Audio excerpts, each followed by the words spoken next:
A short story. I watched a video, and the video the lady was saying, it's not that guys are not out there. Sure, of course, they are out there.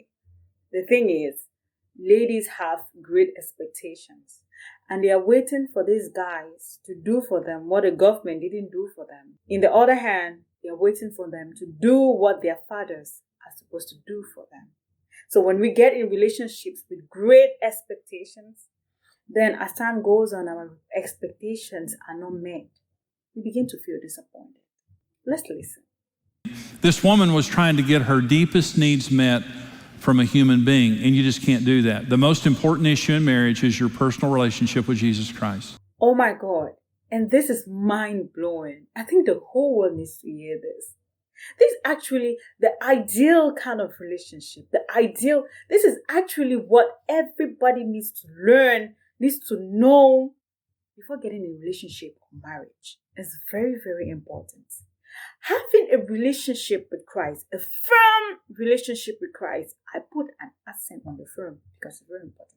Not a balance, not a kind of relationship that today is good, today is bad. No, I'm talking about a firm relationship with Christ, an intimate relationship with Christ. Having such relationship is primordial. Because only God can meet your four deepest needs, which are acceptance, identity, security, and purpose. No human being can meet those needs. I've been taught that God created us with a void, an emptiness that only Him can fulfill. No other human being can fulfill. We can look upon others to fulfill our deepest needs. Besides, a relationship or a marriage is not a burden. It's not that you're going to carry somebody else's burden. We all have a burden we are struggling with. Only Jesus can do that for us.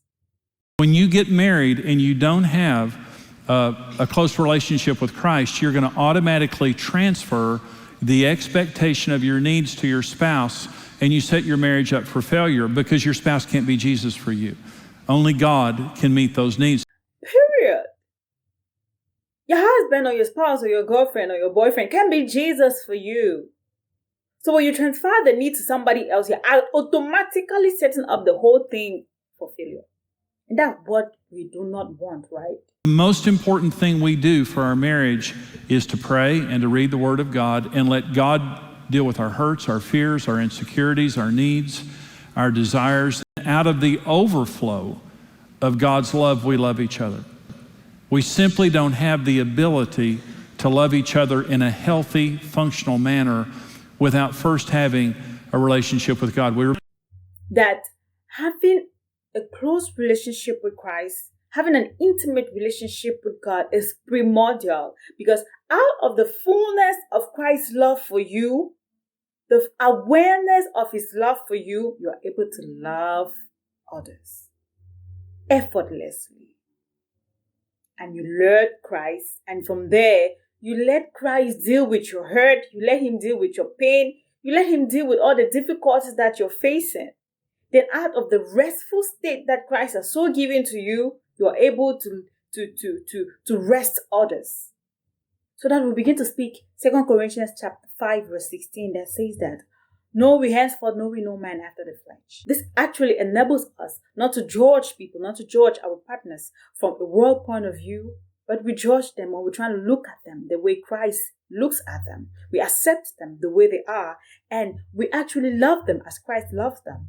We don't actually look at their weaknesses and judge them for that, but we accept them as Christ has so accepted them.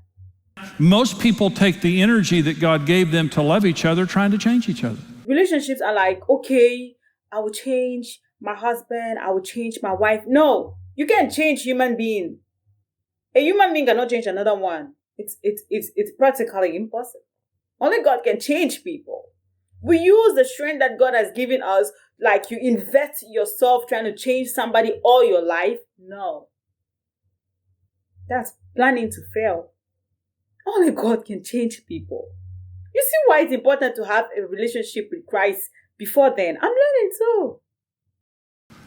And in many marriages, it's a battle of who's going to win. Is this going to be a woman home or a man home?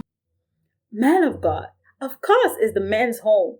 Though women are the ones who actually make a home a home.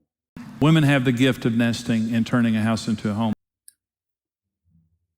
In a nutshell, and you can thrive in marriage. You have a 100% chance of success in marriage when you do it God's way. And that to build a successful marriage and a successful relationship, we have to do it God's way. Let me know what you think in the comments. I'll be really, really happy to read from you. And if you've not subscribed yet, kindly do it. Please share and like. Thanks for watching. God bless you all.